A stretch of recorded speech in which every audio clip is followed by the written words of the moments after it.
Hidup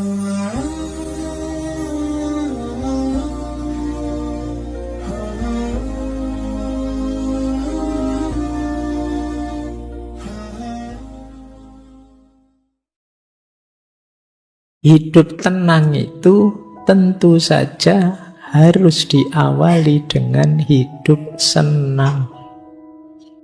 Gerbangnya ketenangan itu kesenangan. Tidak mungkin kita ngaku-ngaku tenang tapi kita merasa tidak senang. Ketenangan dan kesenangan itu satu paket. Kesenangan adalah gerbangnya hidup bahagia. Nah, cuma kesenangan itu tetap harus kita renungi, kita pelajari. Kenapa? Karena tidak semua kesenangan harus dipenuhi.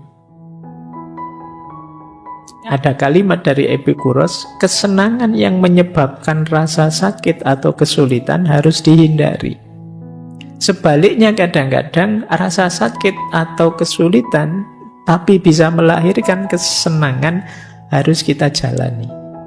Jadi meskipun orang itu mencari kesenangan, tapi dia harus jeli melihat apakah kesenangan ini membuahkan rasa sakit atau tidak, atau apakah sebelum mencapai kesenangan itu aku perlu menahan diri dalam kepahitan-kepahitan tertentu atau tidak. Jadi kalau akal rasio kita jalan, kita bisa mengidentifikasi jenis-jenis kesenangan tadi. Pak, gimana Pak? Milih di antara banyak kesenangan itu harus saya pilih yang mana? Kata Epikuros, kesenangan itu bisa dilihat intensitasnya, bisa dilihat durasinya, bisa dilihat kemurniannya.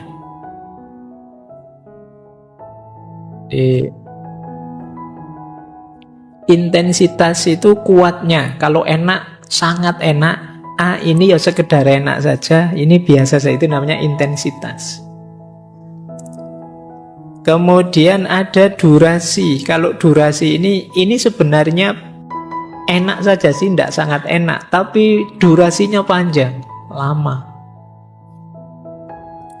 Atau kemurniannya. Kemurniannya itu senang yang tanpa ada rasa sakit sama sekali.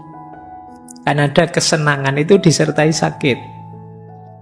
Misalnya kalian olahraga, mungkin kalian hobi olahraga, senang olahraga, terus kalian olahraga, tapi di balik olahraga ada capeknya. Itu berarti ada kesenangan yang disertai rasa sakit. Ada kesenangan murni, ada kesenangan dari sisi durasi, ada kesenangan dari sisi intensitas. Nanti kata Epikuros, antara intensitas dan durasi, pilihlah durasi. Antara durasi dan kemurnian, pilihlah kemurnian. Jadi nanti kesenangan murni itu nanti pada akhirnya ketemu kesenangan-kesenangan yang lebih batin, lebih spiritual. Tidak sekedar kesenangan materi. Biasanya kesenangan materi itu selalu ada unsur rasa sakitnya. Tenang tanpa senang. Lanjut.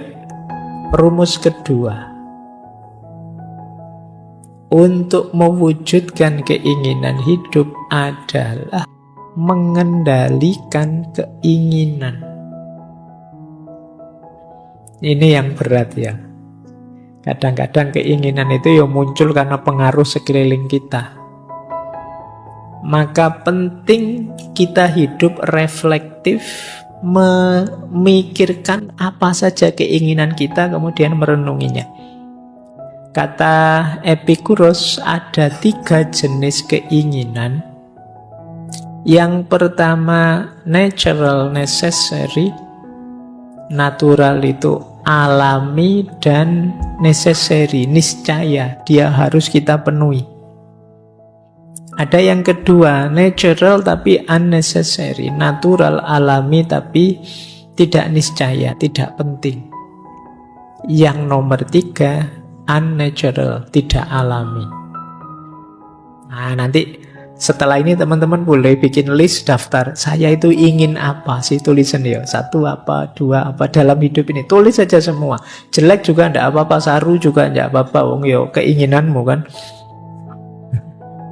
Coba tulisan itu untuk membersihkan pikiran juga, menjernihkan pikiran kita juga. Tulis semua keinginanmu, terus bikin klaster 3 ini. Ini keinginan yang natural, necessary. Ini yang natural tapi unnecessary, dan yang ketiga unnatural. Natural necessary itu keinginan alami yang harus kita penuhi agar hidup bahagia, hidup senang. Ya mungkin kita sebut saja sandang, pangan, papan, ini kebutuhan primer. Keinginan ini ya harus kita penuhi. Natural necessary ini. Tapi ada yang nomor 2, natural unnecessary. Keinginan alami tapi tidak harus dipenuhi, tidak wajib. Kalau yang pertama tadi wajib, yang kedua tidak wajib. Misalnya tadi ingin makan, nah sekarang kita ingin makan yang sangat enak atau makan yang mahal, makan di warung langganan saya biasanya. Ini ada jenis unnecessary. Tidak harus begitu juga tidak apa-apa sih. Gimana Pak cara menyikapi 3 ini? Caranya begini. Yang pertama, kata Epikuros, abaikan keinginan ketiga, fokus dulu pada keinginan pertama. Jadi wong yo rumah belum punya, makan pontang-panting, baju ndak ganti-ganti, wong ndak bisa beli. Kok kamu mikirnya kapan ya Pak saya terkenal bisa ngoleksi emas sebanyak-banyaknya, bisa nanti dulu, penuhi dulu yang pertama. Jadi yang nomor 3 itu terakhir sekali.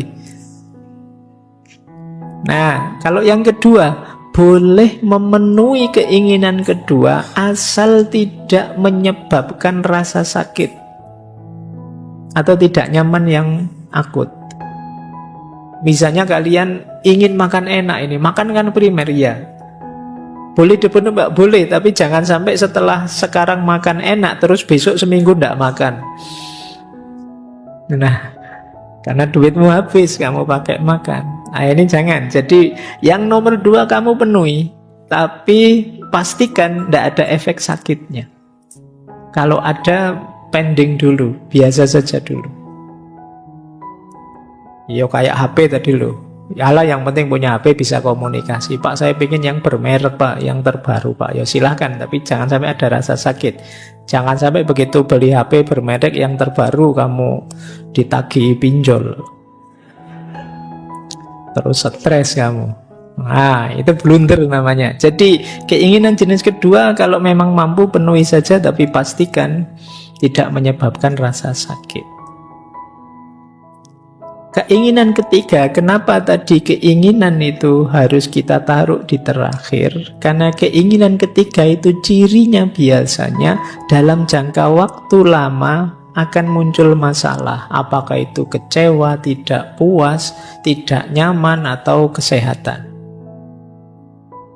Jadi, ya kayak tadi loh Pak, terkenal itu kan enak Pak. Enggak, nanti ada efek tidak nyamannya pasti. Koleksi emas apa yang luar biasa itu jangan-jangan ada mungkin ketidakpuasan, mungkin kekecewaan, atau kesehatan terganggu. Kalau yang tidak alamiah ini harus dipertimbangkan benar kalau mau kalian jadi target keinginan. Karena keinginan itu jadi faktor utama kita bisa tenang atau tidak. Orang kalau keinginannya tidak realistis, terlalu tinggi, tidak terkendali, ini sumber kegelisahanmu. Makanya dulu waktu kita sekolah SD atau SMP kan ada kalimat begini, gantungkan cita-citamu setinggi mungkin. Ini menurut saya kalimatnya bagus sudah. Kamu boleh berkeinginan, boleh bercita-cita setinggi-tingginya, tapi yang mungkin. Iya. Ya makanya setinggi mungkin, jadi setinggi-tingginya tapi yang mungkin. Jangan yang tidak mungkin, nanti kamu stres. Jadi boleh kamu berkeinginan apa saja, Ya memang setinggi-tingginya, tapi yang mungkin saja. Jika kamu ingin membahagiakan seseorang, jangan hanya menambahkan kekayaannya, tapi kurangi keinginannya. Kesederhanaan. Sederhana dalam pikiran-pikirannya Epikuros itu mungkin setara kalau dalam agama dengan konsep qanaah. Qanaah itu merasa cukup dengan yang sekarang saya miliki. Ya saya tidak kaya, tidak punya macam-macam banyak hal, tapi dengan yang saya miliki sekarang itu saya sudah bahagia. Ini namanya qanaah. Kata Epikuros, kalau kita hidupnya qanaah dan tidak ingin mengejar sesuatu secara berlebihan, kita lebih mudah bahagia. Kenapa? Karena kebahagiaan itu lebih mudah dicapai dan lebih mungkin dinikmati. Ini seperti orang yang bilang bahwa bahagia itu ya sekarang dan saat ini. Dengan cara apa? Menerima dan mensyukuri apapun yang sedang kita hadapi dan kita miliki sekarang. Ini yang disebut hidup sederhana. Membiasakan diri hidup sederhana, kata Epikuros, membuat kita sehat dan membuat kita lebih berani menghadapi perubahan. Jadi ini menariknya hidup sederhana. Kadang-kadang kita itu kan secara tidak sadar hidup berlebihan. Hidup sederhana itu mungkin kita bisa kembali ke sesi dulu minimalisme. Kita itu kadang-kadang berlebihan. Loh, tambah banyak kepemilikan, tentu saja kita tambah repot mengurusinya, merawatnya, menjaganya. Sehingga akhirnya kita sulit bahagia. Lanjut, cara yang keempat. Kata Epikuros, ya untuk hidup tenang adalah mari hidup dengan tanpa kecemasan. Yang biasanya kecemasan itu sumbernya pikiran kita. Kata Epikuros, manusia telah lama tertindas oleh rasa takut yang membabi buta. Takut apa saja, nanti beliau banyak membahas tentang takut kematian. Kata Epikuros, lebih baik bagimu bebas dari rasa takut dengan berbaring di atas dipan.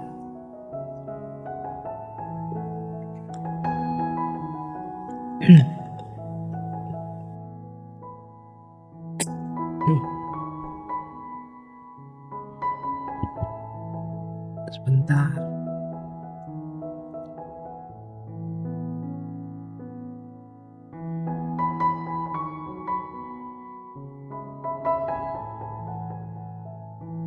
Ini rumus yang tadi. Setinggi apapun filsafat, kalau tidak sehat,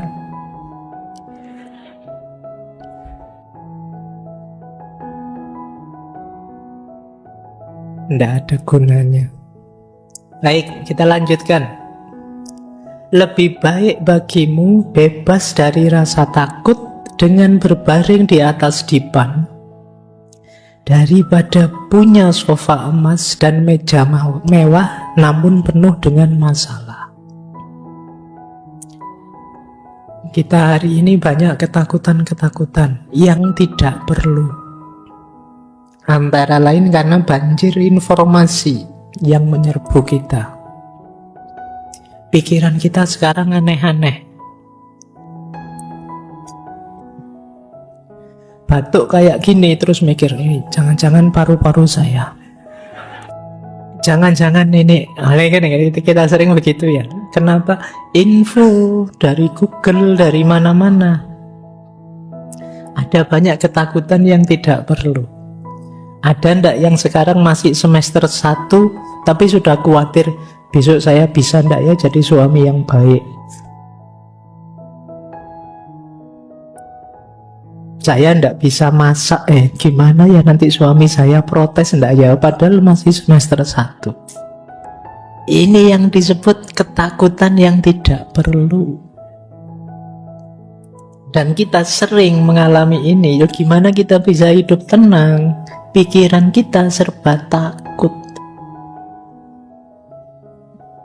Mau melakukan apa saja, pikiran kita mengarah ke yang negatifnya, terus takut. Mau naik motor, takut nanti jatuh. Mau ke kampus, takut nanti ketemu yang saya benci, yang kemarin nolak, takut, macam-macam. Ada banyak ketakutan-ketakutan yang kata Epicurus tidak rasional. Bahkan ketakutan paling puncak kita yaitu takut mati. Ada kalimat menarik begini dari Epicurus. Kematian yang merupakan keburukan paling mengerikan itu kan sebenarnya tidak berarti apa-apa bagi kita. Karena ketika kita ada, kematian tidak datang. Ketika kematian datang, ya kita sudah tidak ada. Wong sudah mati. Kita mau takut apa? Kata Epicurus, mengapa aku harus takut pada sesuatu yang hanya bisa ada jika aku tidak ada? Kematian itu kan kita sudah mati. Kalau kita sudah mati ya sudah, kita tidak ada. Kalau kita tidak ada, ya apa yang kita takuti? Nanti memang di beberapa tulisannya Epicurus itu ada pandangan bahwa akan lebih kondusif, hidup kita lebih tenang kalau kita nganggap bahwa ya kematian itu babak terakhir dalam hidup kita. Kesadaran kita sebagai manusia berakhir saat kita mati. Makanya dia bilang kalau kita mati ya ndak ada. Kalau kita ndak ada ya kenapa harus dikhawatirkan? Oke, kita lanjutkan.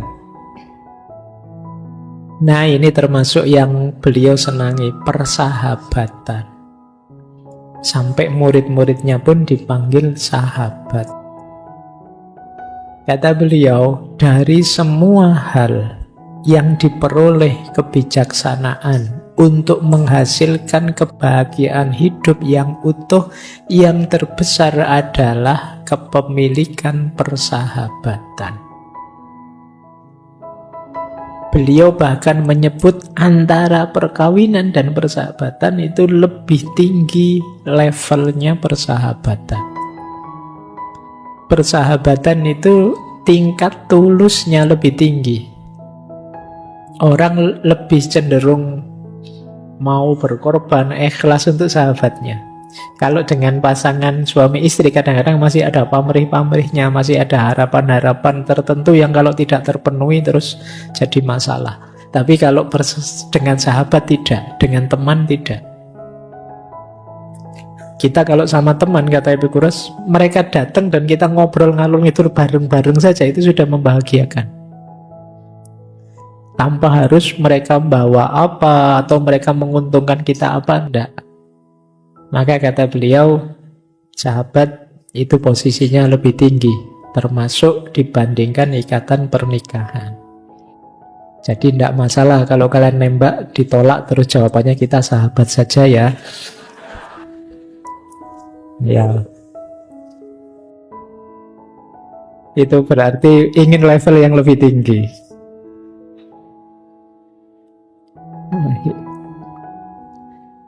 Apa manfaatnya sahabat? Anda tidak akan mengembangkan keberanian dengan menjadi bahagia dalam hubungan Anda setiap hari. Anda akan mengembangkannya dengan bertahan hidup dalam masa-masa sulit dan menghadapi kesulitan. Jadi bersama-sama dengan sahabat, bareng-bareng kita menempa diri. Jadi tidak sekedar dalam senang, tapi ketika menghadapi kesulitan. Bahkan itu kalimat terakhir itu menarik. Bukan bantuan teman-teman kita yang membantu kita, tapi keyakinan bahwa mereka akan membantu kita, itu sudah menenangkan. Saya mungkin kalah, mungkin jatuh, mungkin hancur, tidak apa-apa. Saya punya teman-teman yang apapun situasi saya, dia siap menerima saya. Ini membuat kita mantap, tenang. Jadi itu gunanya sahabat. Makanya ini mungkin agak kontras dengan yang di depan tadi, ingin hidup uzlah, tapi seandainya berinteraksi dengan orang, berinteraksilah dengan para sahabat. Nah, tadi yang kelima, ini sekarang yang keenam. Yang natural saja dalam hidup, jangan terdistraksi oleh kerumunan-kerumunan. Kata Epikuros, saya tidak pernah ingin menuruti kemauan orang banyak. Kenapa? Karena apa yang saya tahu mereka tidak setuju. Dan apa yang mereka setuju, saya tidak tahu. Karena orang banyak itu sulit. Kalau kita ingin menuruti orang banyak, yang satu bilang A, kita mau ke A, nanti yang lain bilang B. Ini kayak kemarin kita di herd mentality. Jadi mari kita penuhi saja keinginan kita, mungkin sambil didukung, sambil bekerja sama dengan para sahabat kita tadi, tanpa harus kemudian kita berpretensi untuk menuruti kemauannya semua orang, karena itu tidak mungkin. Teman-teman akan kelelahan kalau tiap hari gaya hidupmu adalah jangan sampai ada orang ngeritik saya, atau saya harus memuaskan semua orang. Karena ini sesuatu yang tidak mungkin. Itu kan kayak dulu loh, waktu kita ada di sesinya Nasruddin itu loh, yang dia sama anaknya naik keledai. Itu kan terus jadi pontang-ponting dia karena mendengarkan orang yang suaranya beda-beda. Waktu dia keluar rumah, Nasruddin di atas keledai, anaknya di bawah. Terus orang komentar, orang tua kok tidak tahu diri, anaknya disuruh jalan, dia enak-enakan naik keledai. Bingung dia. Terus anaknya yang disuruh naik. Orang ganti komentar, anak durhaka, dia di atas keledai, orang tuanya dibiarkan jalan. Itu bingung. Nanti akhirnya sudahlah nak, kita naiki berdua saja.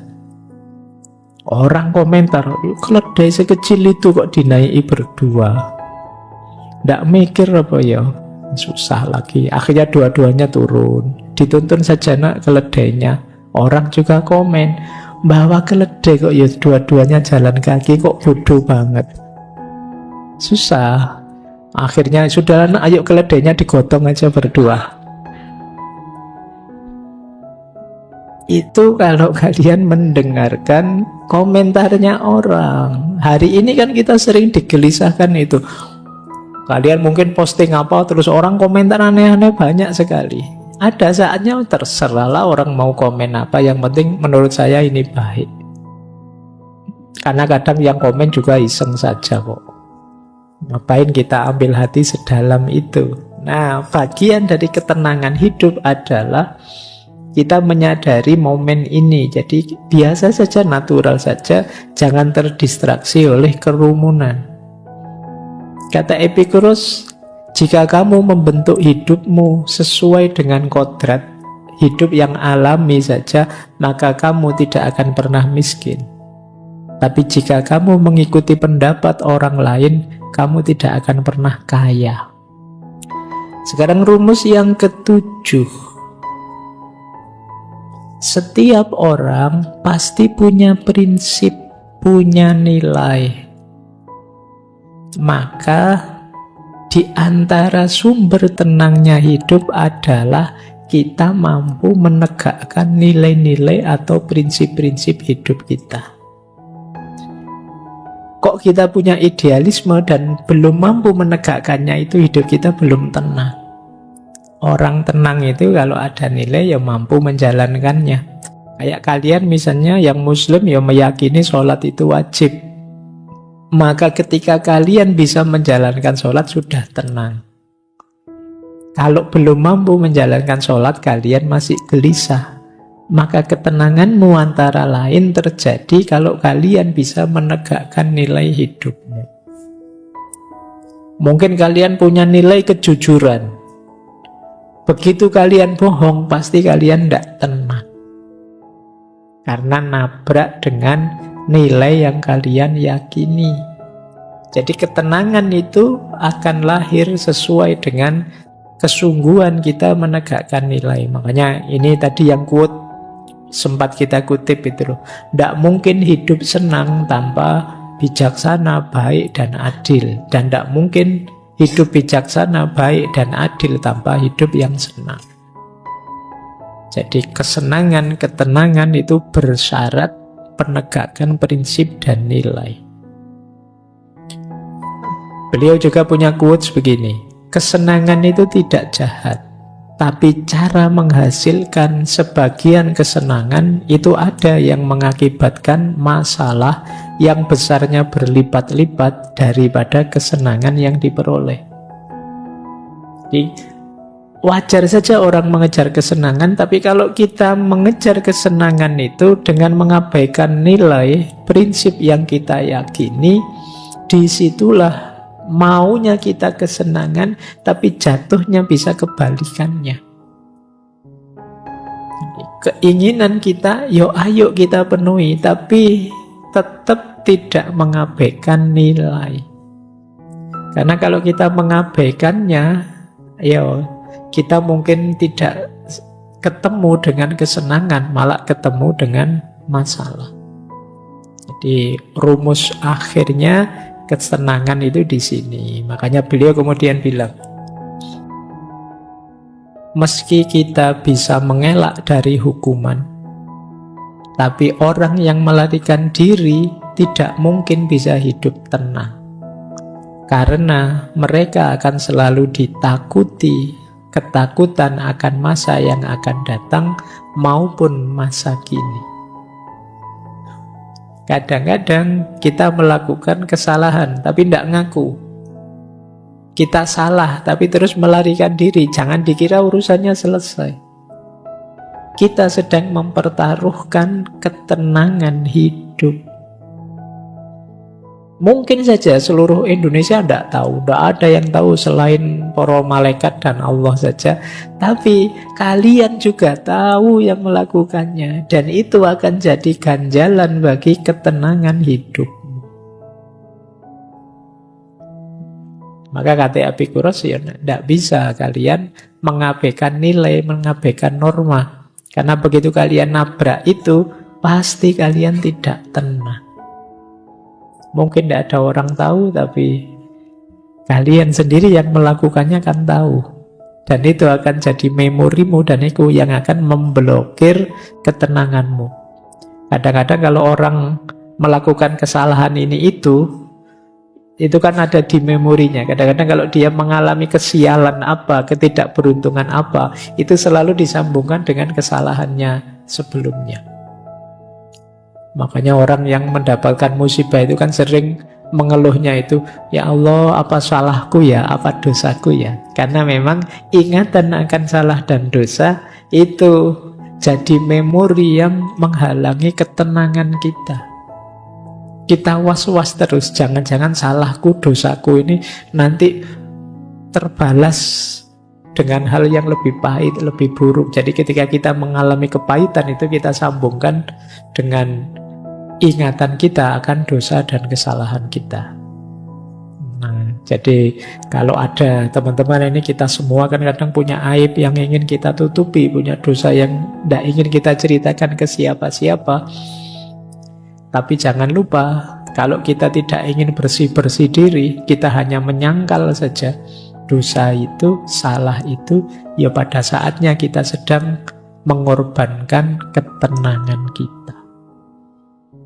Hidupmu tidak akan tenang. Ini mungkin teori yang banyak dipakai di drama-drama itu kan, kalau pas gegeran, kamu menzolimi aku sampai segininya, tunggu saja, ingat-ingat saja, kamu tidak akan tenang hidupmu. Karena memang kesalahan dan dosa itu membuat kita tidak nyaman dan tidak tenang. Quote unik tentang Epikuros ini dari murid-muridnya. Life as though the eye of Epikuros were upon thee. Hiduplah seolah-olah mata Epikuros sedang mengamatimu. Ini murid-muridnya sangat mengagumkan gurunya. Jadi ayo kita hidup dengan baik seolah-olah guru kita ini senantiasa melihat kita. Dan ini kemudian jadi quote yang populer di Yunani saat itu, di Athena saat itu. Ini saya bayangkan kayak mungkin banyak di antara kita hari ini yang masang fotonya gurunya di rumah. Jadi biar hidupnya lebih terkendali, kalau lihat gurunya, wah malu mau melakukan yang jelek-jelek kan gitu. Ya, kalau sekarang kan kalian tidak, fotonya tidak kalian pasang, cuma kalian minta selfie saja. Dan itu pun ya tidak jelas buat apa kalian bolak-balik minta selfie. Baik, beliau ini muridnya Demokritos, mempelajari pikiran-pikirannya Demokritos. Sebenarnya tidak langsung dari Demokritos, ya yang melanjutkan ajaran Demokritos, kemudian belajar tentang kesenangan dari Aristippus, dan belajar tentang kebijaksanaan dalam gagasan-gagasannya Sokrates. Beliau ini dikenal orang yang sangat sederhana hidupnya. Ini kalau bahasa kita mungkin beliau memang orang yang tirakatnya kuat. Beliau kalau makan hanya air sama sepotong roti kecil. Kalau ingin makan enak, pesta-pesta, ya di pondoknya, di asramanya, itu cuma ditambah keju sedikit. Nah itu sudah pesta, itu makan enak sudah. Jadi roti tambah keju sedikit, minumnya air putih. Oh begitu gagasan-gagasan beliau dikenal gagasan dalam tanda petik hedonistik, mengejar kesenangan hidup. Meskipun cara beliau mendefinisikan kesenangan itu mungkin beda dengan bayangan kita. Baik, beliau dikenal orang yang gembira, ceria. Jadi bisa dibayangkan ya, hidup tirakat, sangat sederhana, tapi tiap hari gembira. Itu tipe beliau. Bahkan sampai akhir hidup beliau, waktu mau meninggal, itu beliau meninggal itu karena sakit ginjal. Jadi beliau kesakitan, kalau kencing kesakitan. Jadi mungkin ada batu ginjal di saluran kencingnya, yang itu harusnya sangat sakit, tapi di beberapa surat terakhir pada sahabat-sahabatnya itu masih ceria. Jadi kalimat-kalimatnya itu masih kalimat yang gembira. Itu tipenya Epicurus. Bahkan beliau sampai pernah mengalami diusir oleh warga masyarakatnya karena dianggap pikiran-pikirannya kontroversial. Itu pun beliau masih ceria. Itu. Jadi kalau kalian bisa seperti beliau, hidupmu bahagia. Baik, kita lanjut ya. Kita mulai. Jadi dasar pikirannya Epicurus tentang ketenangan hidup itu adalah dua keadaan utama. Yang satu namanya aponia, yang kedua namanya ataraksia. Kita belajar dulu yang pertama. Keadaan utama yang pertama namanya aponia. Aponia itu artinya bebas dari rasa sakit. Orang hidup itu pertama-tama menghindari rasa sakit, baru kemudian mencari rasa enak, rasa nyaman. Ini dasar pertama sudah. Kalau masih ada sakitnya, tidak bisa kita tiba-tiba mencari enak. Jadi sembuhkan dulu sakitnya. Maka dalam hidup, rumus hidup paling dasar pertama itu membebaskan diri dari rasa sakit. Apa yang harus kita lakukan untuk bebas dari rasa sakit? Dan kalau di Epicurus yang dimaksud rasa sakit ini sakit fisik.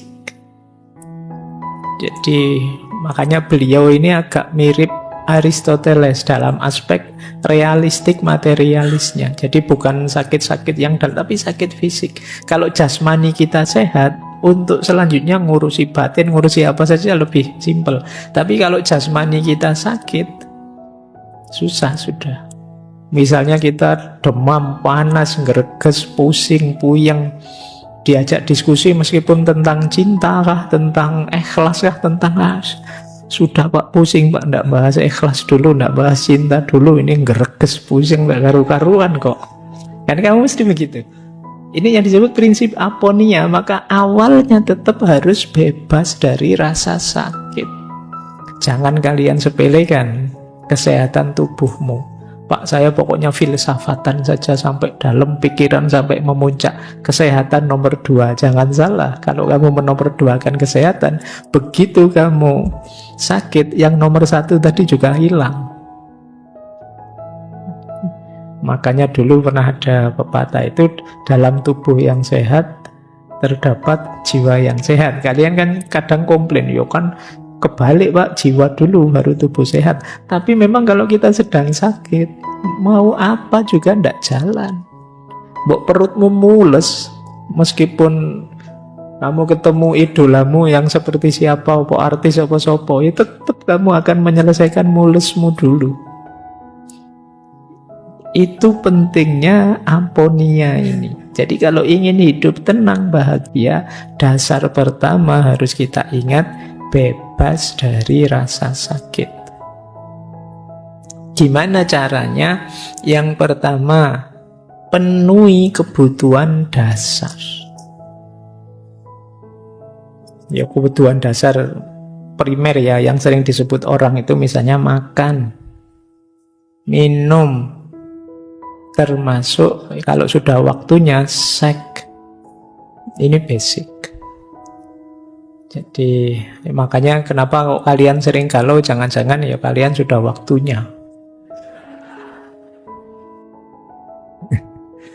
Sudah waktunya tapi fungsinya belum jalan, itu kan membuat puyeng hidupmu, stres. Jadi bereskan itu, tapi di jalan yang baik ya, yang resmi, yang formal. Seperti kalau kalian lapar itu loh, begitu kalian lapar, sudah apa sih yang bisa konsentrasi, ndak bisa, mau apa-apa ndak nyaman, wong lapar. Penuhi kebutuhan dasar, juga jangan berlebihan. Itu nomor 2. Pengendalian keinginan yang berlebihan. Kenapa? Karena kalau berlebihan, ya mungkin memenuhi, tapi ketika berlebihan jadi masalah baru. Jadi penyakit baru, jadi kurang itu penyakit, lebih juga penyakit. Makan itu kebutuhan, penuhi makan. Kalau sudah kenyang ya sudah, berhenti. Kalau kita tambah lagi, Pak ini kan kebutuhan, kamu makan lagi, sakit tetap.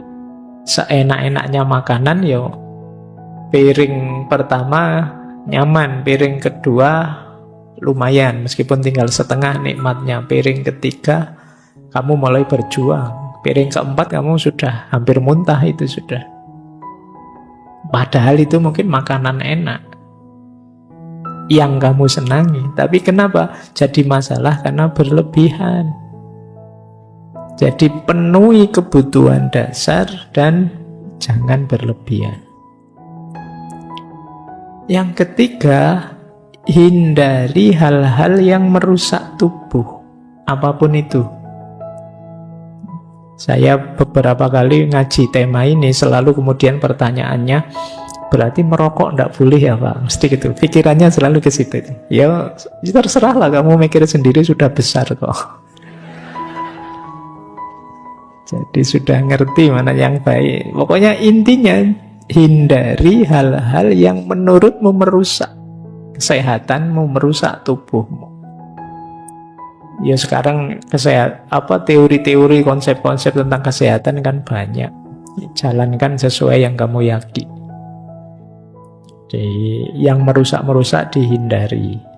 Apa saja itu, ya tidak hanya rokok, mungkin ya begadangnya, mungkin ya gorengannya dan lain sebagainya. Kita kan makanan pokok kita gorengan.